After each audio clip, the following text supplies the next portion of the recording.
The three North American cat species here, bobcat, Canada lynx, and mountain lion. We'll be talking about each of these. Here in New Hampshire, of course, the bobcat is a significant animal. It's on the logo for the Harris Center.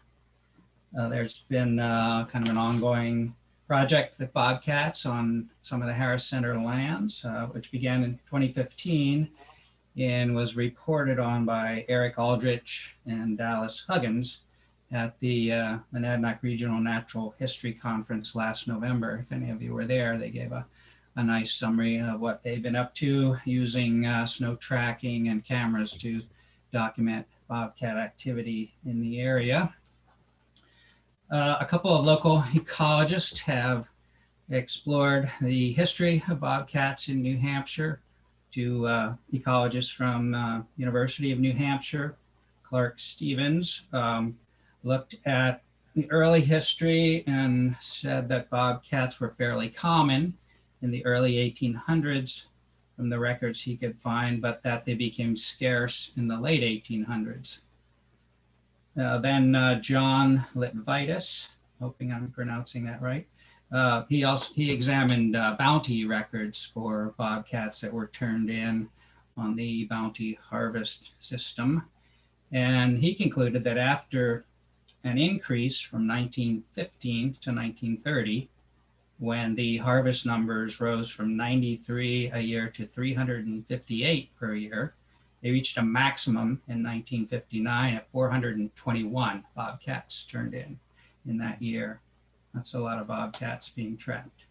After that, there was a rapid decline in the numbers turned in. 25 bobcats were submitted in 1966 and only 10 were submitted in 1970. So a serious decline in the number of bobcats that were trapped and turned in.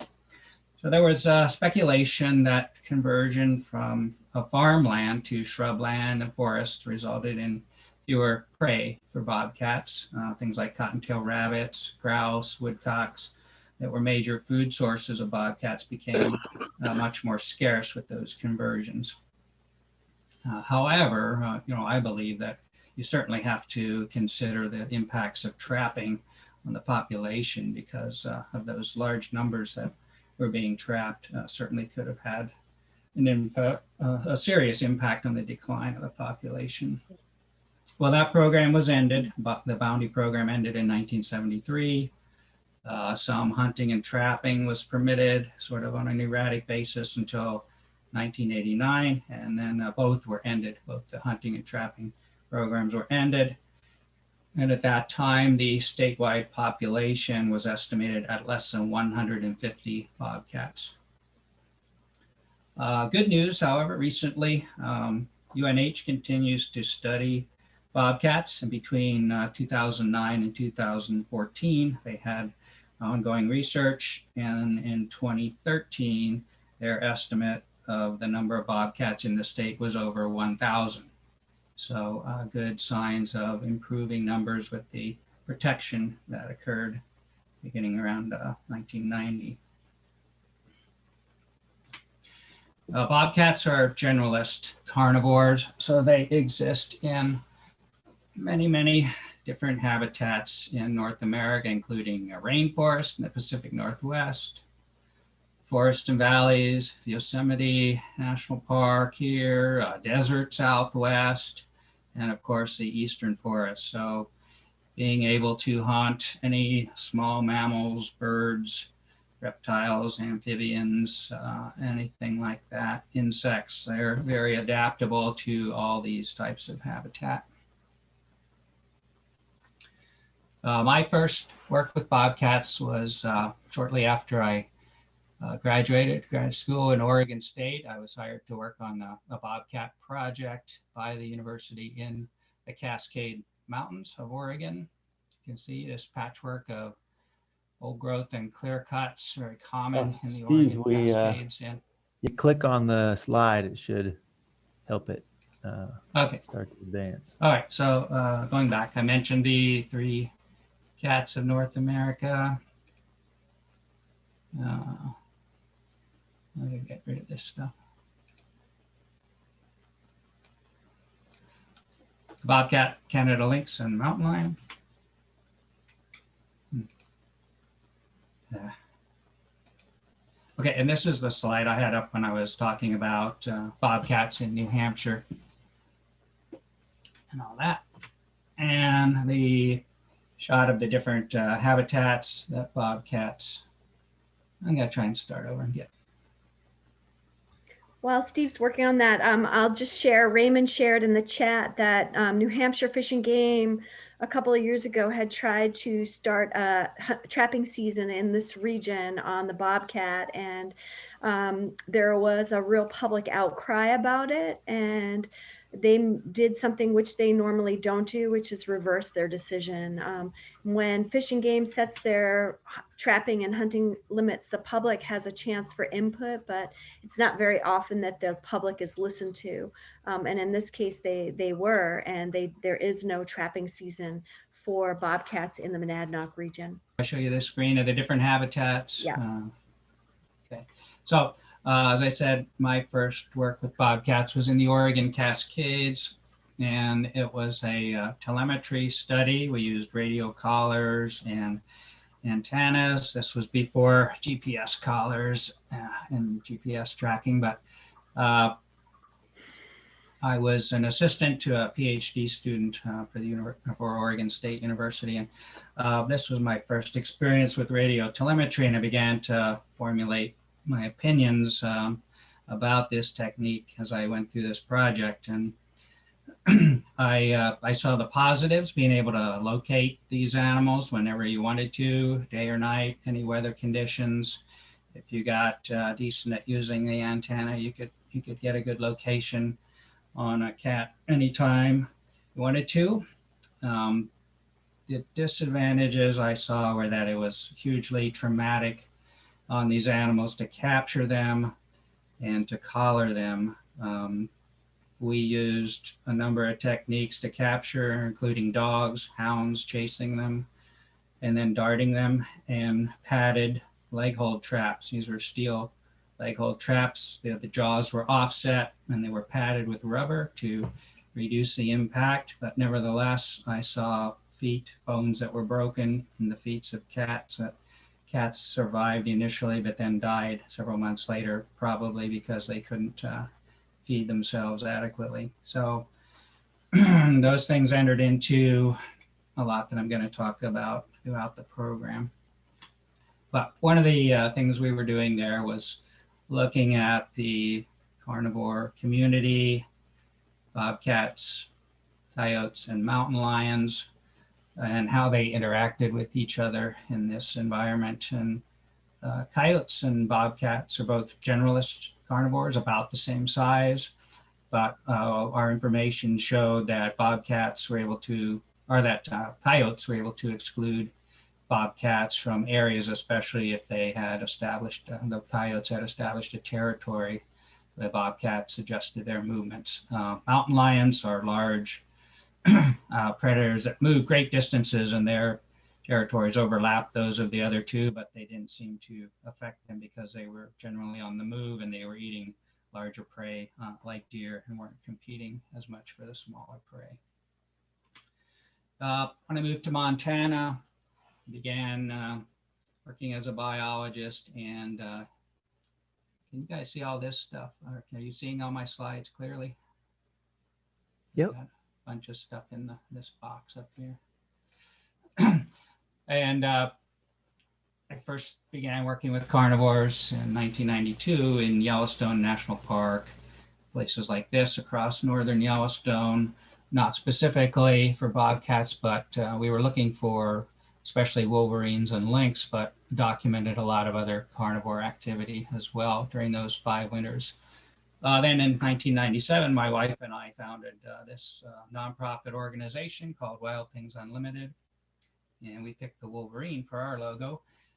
But we began doing similar studies outside of the protection of Yellowstone Park. We enjoyed the work we were doing. We learned a lot. We really began to like carnivores, so we decided to try and gather information in less protected areas in the national forest outside of Yellowstone and going all the way to the Canada border. So places like Helena National Forest, Gallatin National Forest, and then this is the Flathead National Forest just west of these peaks in Glacier National Park. So over 22 winters, we conducted carnivore surveys in all of these regions. I'm not advancing.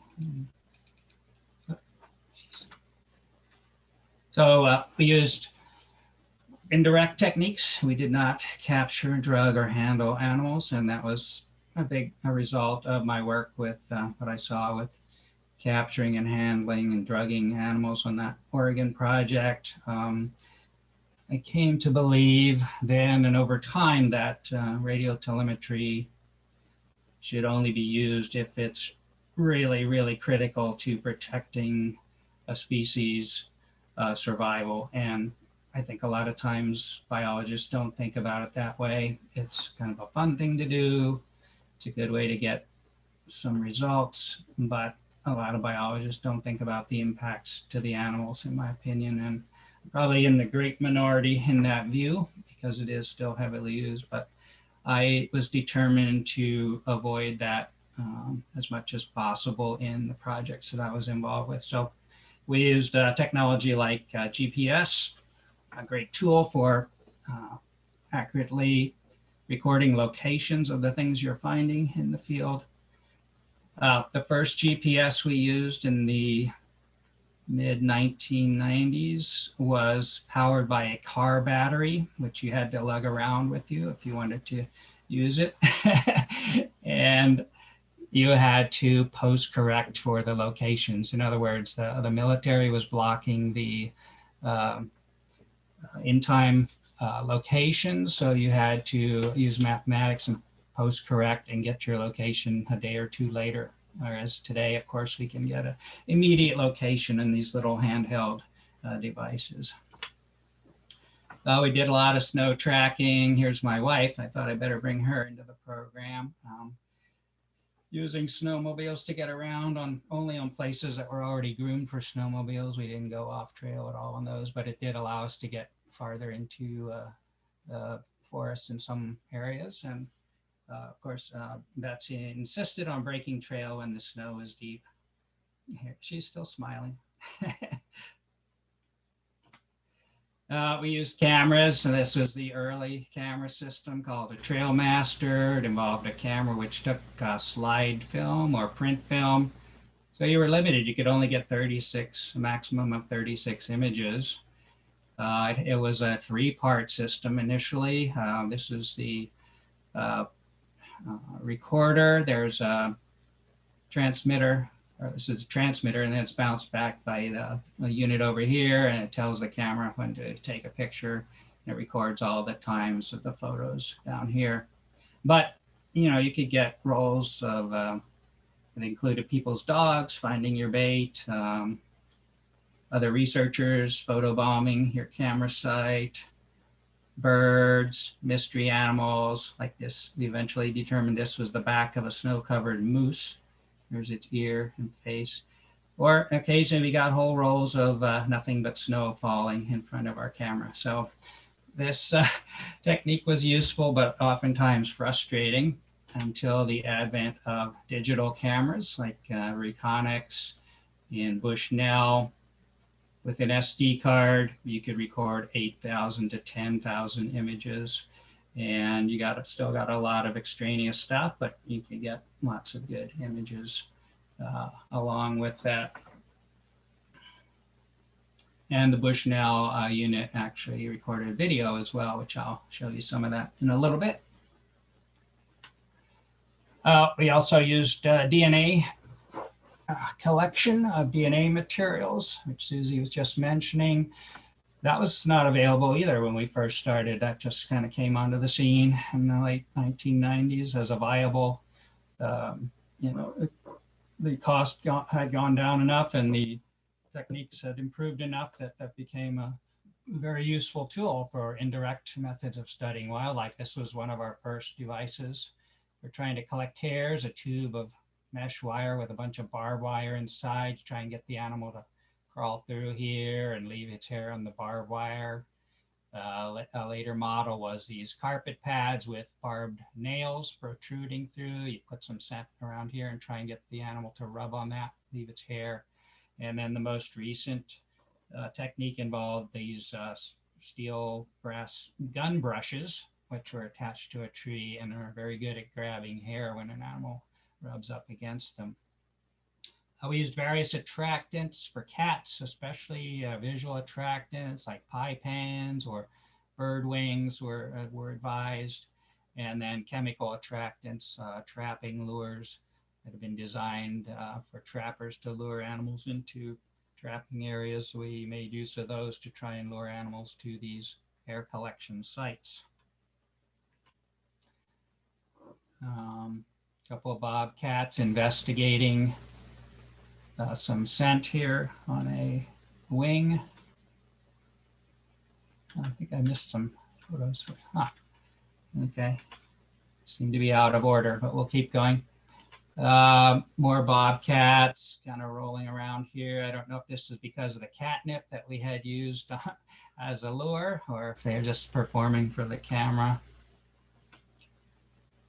And here a couple more bobcats at our cameras.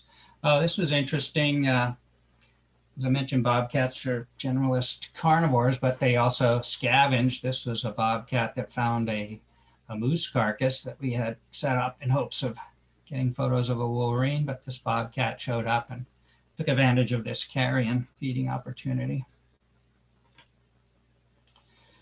Going to lynx now. This was really the target species that we were looking for in the cat family as we did our surveys throughout the northern Rockies.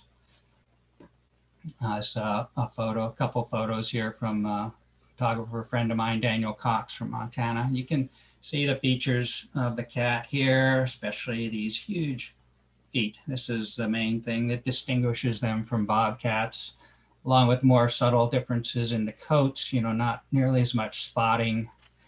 Both species can have these ear tufts, but the spotting and the feet are really key, and you can see more of that here in another Dan Cox photo. The tail is different as well. In a lynx, the tail is black all the way around the tip. On a bobcat, it's black on the top and white on the underside of that tail. But the feet are just huge, and that allows lynx to travel and live in deep snow areas where it's much harder for bobcats to negotiate the deep snow. Lynx are specialist carnivores in contrast to the bobcats being generalist carnivores. They are highly tied to snowshoe hares, and this is what it looks like when there are a lot of snowshoe hares around. You have to have a lot of hares to support a lynx population. That's not to say they won't eat other things. We found evidence of them eating squirrels and even scavenging. This is a battered old lynx laying on top of a deer carcass. That was a roadkill. So they won't hesitate to scavenge either. And there have been accounts of them actually killing deer and preying on deer, but that seems to be very rare. By far the most common prey is the snowshoe hare. Now we study lynx up here on the west side of Glacier National Park, and in the west side of Glacier National Park, we documented a population here that people knew they were there, but they didn't really have an idea of the extent of lynx. So we found a high level of reproduction, families with 2 or 3 kittens, lynx in pretty much every drainage of this east side of this mountain range. And we found another population here. This area isn't shown because it was later on in our program, but we found a significant lynx population here in the Helena Forest. And then we documented a declining and extirpated lynx population down here closer to Yellowstone. The Park Service itself spent 4 winters looking for lynx, and they only found 2 in all of Yellowstone National Park. So very few animals as you get farther south along the Rocky Mountains here between Glacier Park and Yellowstone Park. But we used snow tracking again, and this shot of the lynx's underside of the foot shows you partially why it's so good. In addition to the size of the foot, it's fully haired on the underside of the foot, and it gives it that snowshoe function, which allows it to ride high in the snow and not sink deeply. Here I'm walking on snowshoes, and the lynx is walking on its snowshoes, and it's doing a lot better than I am. But they took us some interesting areas. Being able to creep along through the underbrush was frequently bushwhacking through some pretty dense cover as we followed their tracks. Some of the things we found as we followed their tracks, well, here we documented a family. This trail branched off from 1 to 2 to 3 individuals. So we had a family of 3 there. We found things like scats. This is a bed up here. Lynx will just lie in the snow when it wants to rest. And as it warms the snow, a lot of times hairs will fall out of the lynx as it moves around in the snow. And when the lynx leaves, those hairs get frozen into the bed, and we can pick through the snow and pull out hair samples from those types of situations. And then a lynx feeding site. This is all that's left of a snowshoe hair after the lynx has fed on it. Here's a little video of a lynx investigating. These are 2 hair snare collection pads, and the lynx is sniffing the lure that we put out and investigating these pads. You can see it never really does rub on them, and then he walks away.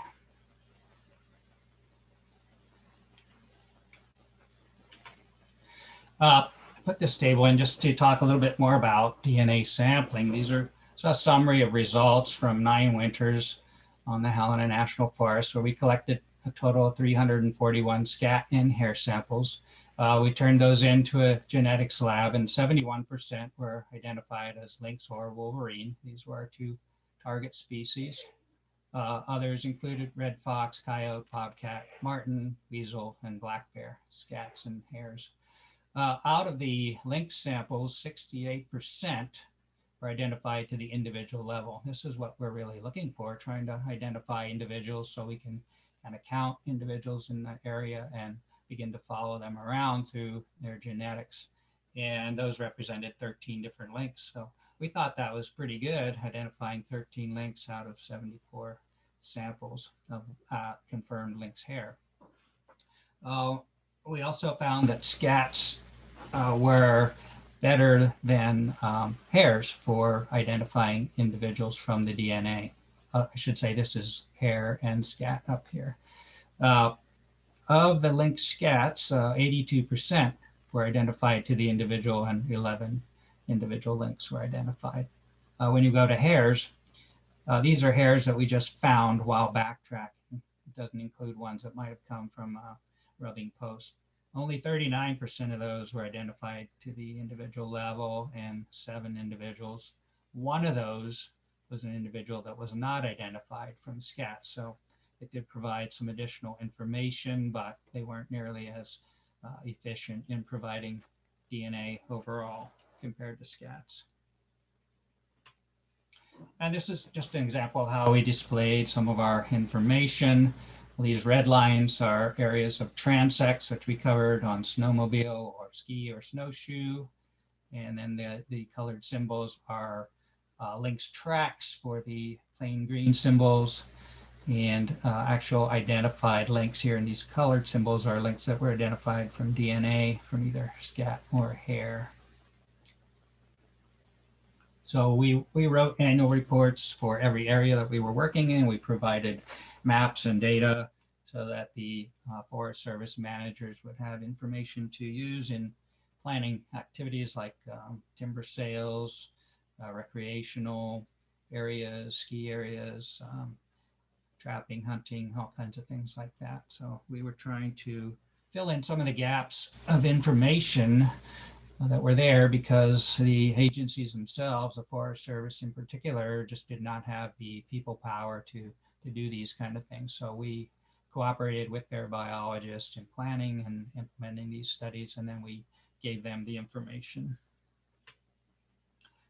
Some photos from lynx from some of our camera stations. This one, this setup was built mainly for wolverine to try and get photos of the undersides of wolverines, and I'll talk a lot more about this next week. But I put this in just to show that these lynx were very interested in the baits. This is hanging by wire, piece of elk or deer that we chopped up and hung for bait to try and lure in carnivores. And this lynx was pretty adept at getting up there and getting the bait. A couple short videos here of lynx around our camera stations.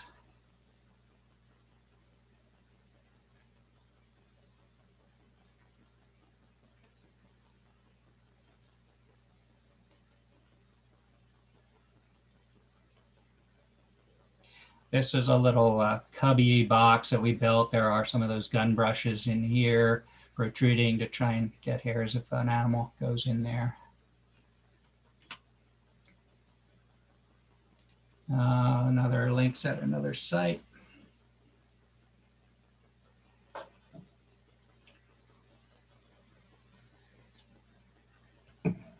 Here the bait is out of sight, but the lynx is desperately trying to obtain the bait.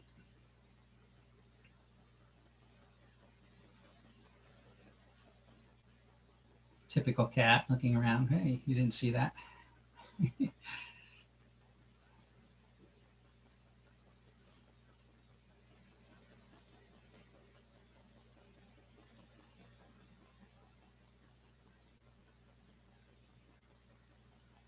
Again, look at the size of those feet.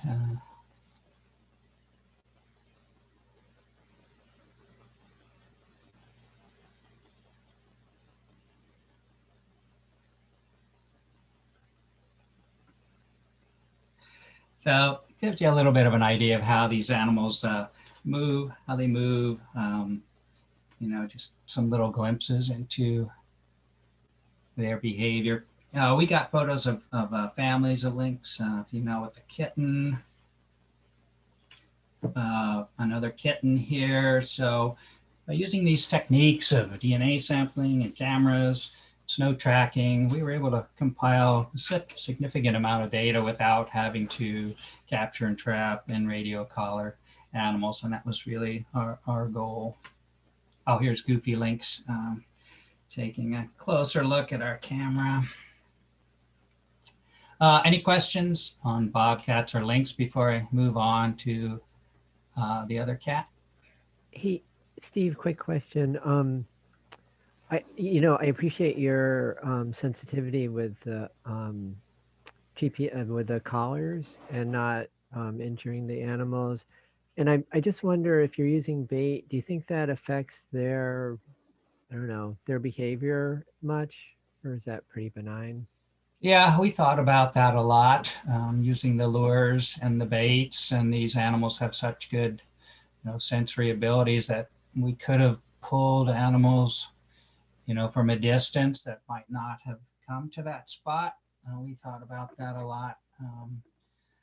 But in the end, you know, we decided to go ahead and do that. And we never really saw any negative impacts of that. You know, we never found any animals that were beat up by, you know, territorial animals or anything like that. So, no, we never documented any real negative impacts of using baits.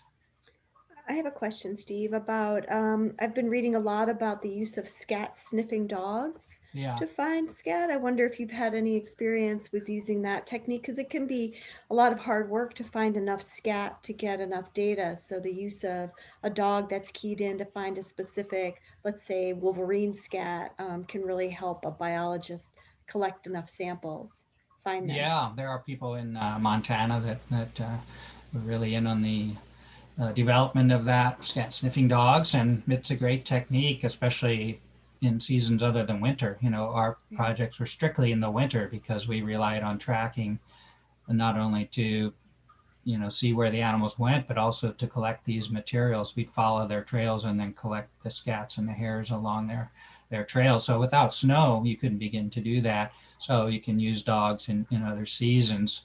They are very expensive. That is one thing that I found in my research, that you have to have a big budget in order to utilize that technique. I don't think there's any other questions. Yeah, fascinating and great.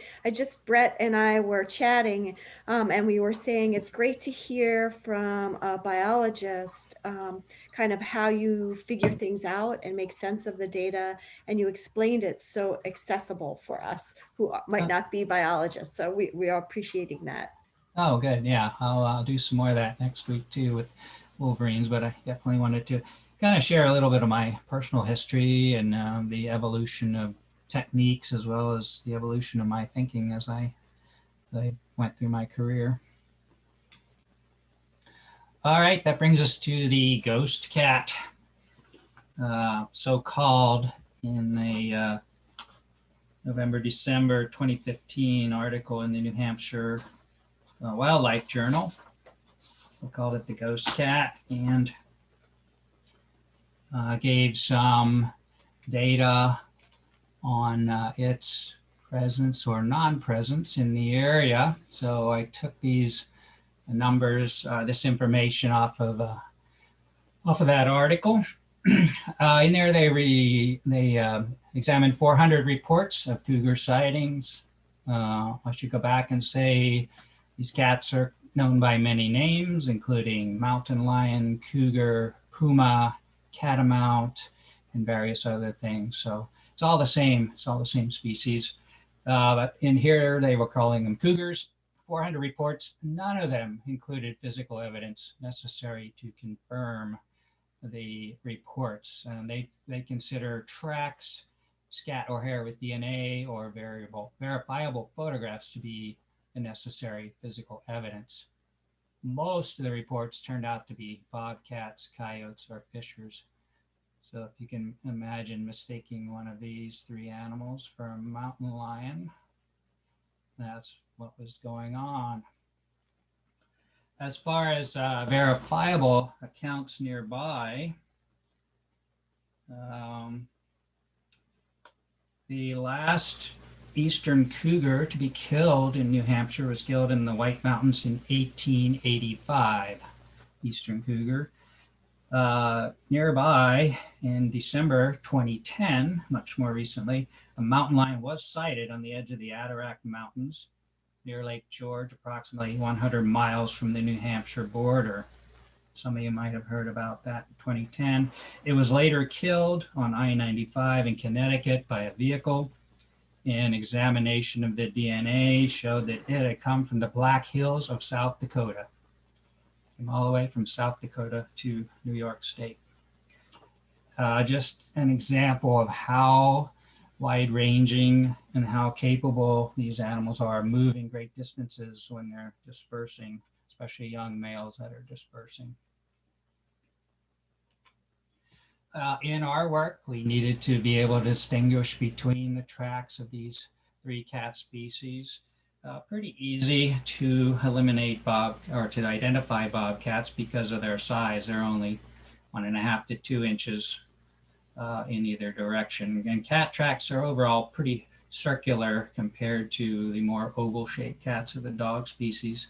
But lynx and mountain lion could be confused because they're very similar in size, both about 4 inches across, 4 to 5 inches long.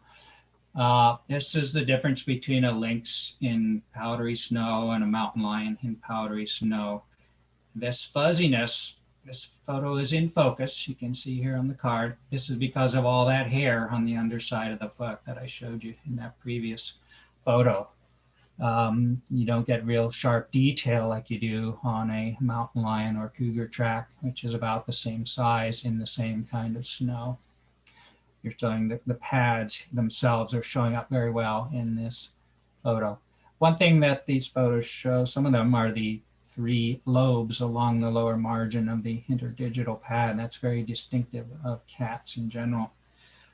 This is a lynx track in very wet snow, very different from this, but you can see the toes are very spread out. The actual pads are quite small, and they do protrude through the hair in this situation of the wet snow, but very spread out compared to how close the toe pads are here in this bobcat.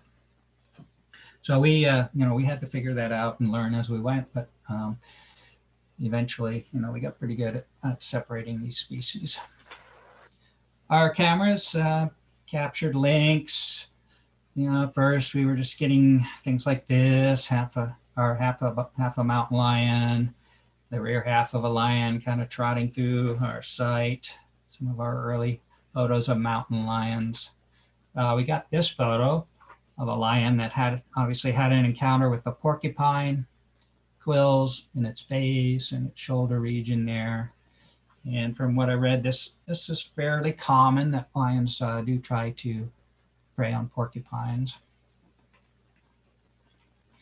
And eventually, with the digital cameras, we started to get much better photos of lions. This lion is actually investigating a site used by wolverines, and I'll talk more about this particular site next week, but it's sniffing around here where wolverines have done a lot of marking on the doorstep to this little cave system. As I said, lions were not really a focus of our work, but we certainly kept track of all the tracks and photos that we acquired along the way and made those parts of our reports. Mountain lions are very good at climbing trees. This is not the best photo, but it shows that lions are very good at getting up into trees, and this is one of the ways they avoid other animals like other large carnivores or humans or dogs.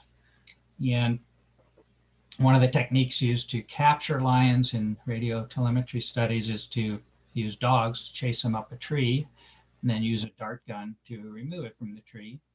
Of course, you have to be ready to catch it with some kind of device before it hits the ground. So have a crew on the ground with some kind of net, and then you shoot it with a dart, wait for it to lose its grip and fall out of the tree.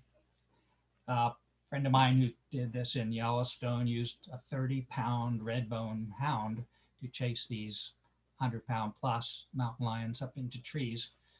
The lions are, they're preserving their health by avoiding conflicts. They're solitary hunters for the most part, and you do not want to be injured by a dog, a coyote, a wolf, a bear. So they're very quick to use trees when they're available to get out of the way of conflicts.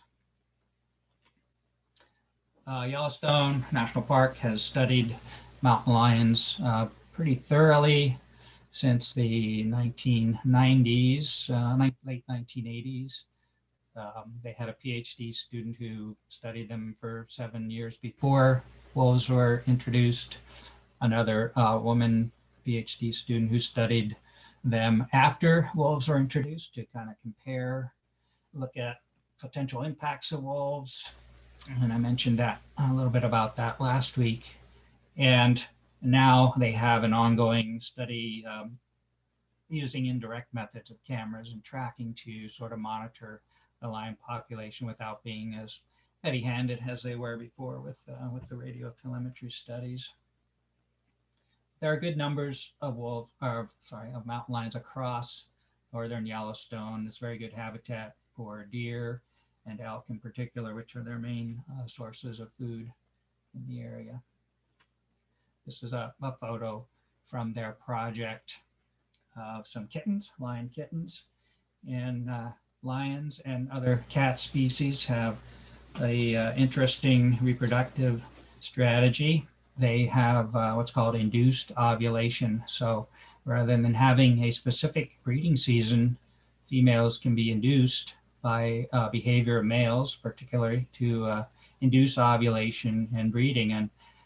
And because of that, they can breed and have kittens any time of the year. They're not like other animals that have specific seasons for breeding and giving birth. So that can depend on the availability of prey in a particular area, the health of the females at certain times of year, and things like that. So it does vary significantly from area to area and year to year.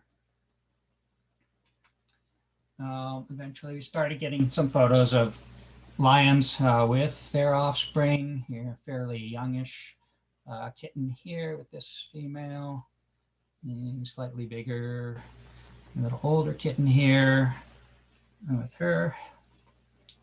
And this family feeding on some carcass remains here. Not the best photo, but you can see these kittens retain their spots till they're fairly large. But they will stay with their mother for at least a full year and then separate and be on their own. And then I'm going to end with just a few more nighttime photos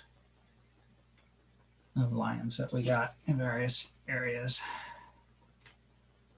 And that is the end for today. And happy to entertain any questions that anybody has.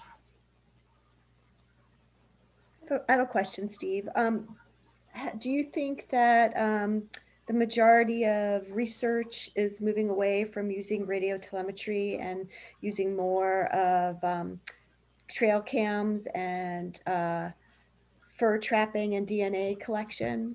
Or do you still see a lot of telemetry projects going on? Yeah, there's still a lot of use of telemetry. I'll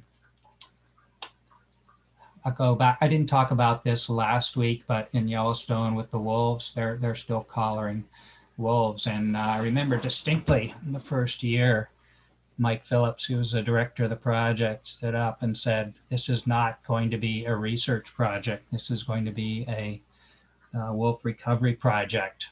Well, he left the project in the third year, and Doug Smith, his second, the other biologist in the project, took over, and indeed it has become one of the biggest wolf research projects in the world since then, and still is. So they're still using telemetry, and I've observed them capturing wolves. Initially, they used some leg hold traps and snare traps and things, but they've gone strictly to helicopter capture. They get a pack out in the open, they chase the wolves until they're exhausted, and then they shoot a dart from the helicopter into the wolf and land the helicopter and put the collar on. And, the wolves are, every time they do this, the wolves are running for their life. They're feared for their life. They're running until they're exhausted, and then they're shot with a dart. To me, that's excessive and not necessary. We know a whole lot about wolves. This is not about groundbreaking stuff that's going to benefit the survival of wolves. This is about people's careers and research that they think is, they're learning interesting things, no doubt about it. They're learning, good information, but to me, it's not essential to the survival of the animals. So another question that Ray had, and I've read about this too, is the use of drones. I know in Africa, they use a lot of drones for researching herd movement and things like that. Have you heard or seen any kind of use of drones in out west to do any of the research? No, I have not. No. Something for somebody to work on. Yeah, maybe. Of course, they're illegal in national park settings, but possibly you could use them outside of parks. Interesting. Wow.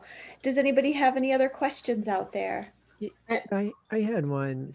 Steve, when you were talking about wolves, you explained why they weren't a good candidate for being reintroduced into the Northeast. What do you think about mountain lions being reintroduced to, I don't know, New Hampshire or the Adirondacks? Do you think that's viable?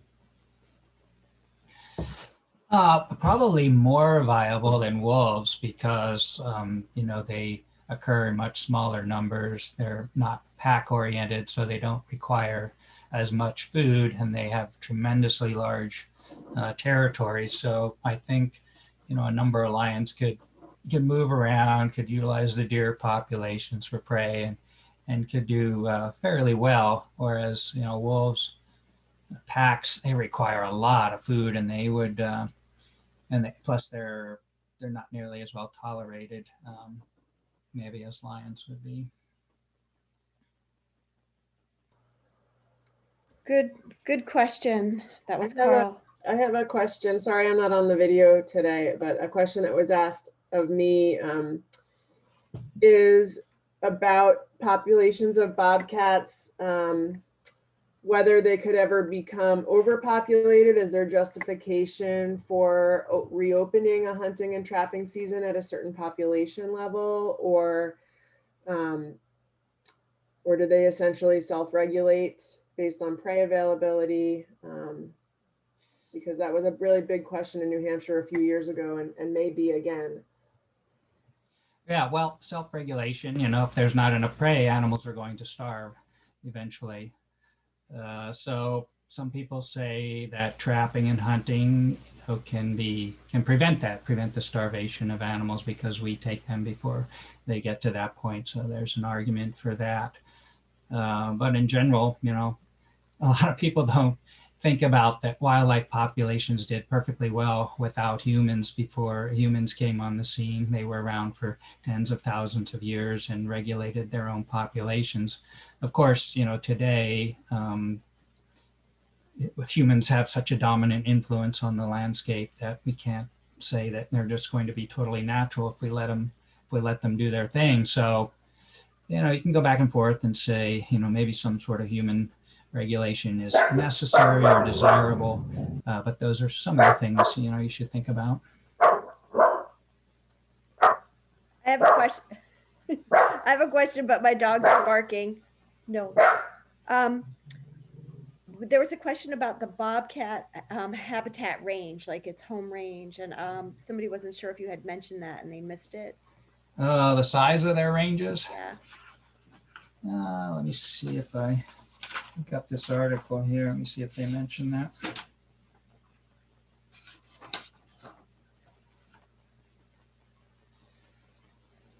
Yeah, I don't know offhand, but you know, I would guess 10 to 15 square miles maybe for a bobcat. You know, it would depend a lot on availability of food in a particular area. If food is more scarce, then, you know, ranges are going to be larger. So I can't really say for sure what they are typically here in this area.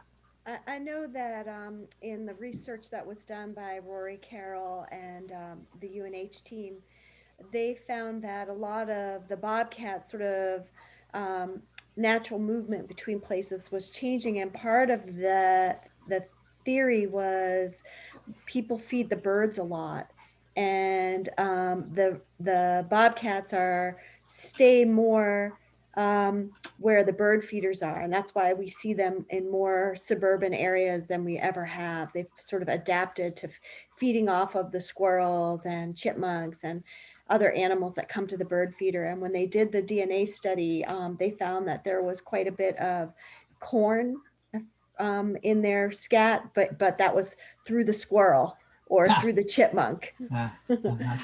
So just sort of interesting. Yeah, that's a good point. Both coyotes and bobcats and foxes, to a certain extent, are very capable of adapting to our behavior and our food supplies. Great. All right, I think we're probably done for today, but we'll see everybody next week for the last class on wolverines, which will be really exciting, an animal that we don't have. I don't think we've ever had in New England. Wasn't extirpated. It never existed here. Is that true, Steve?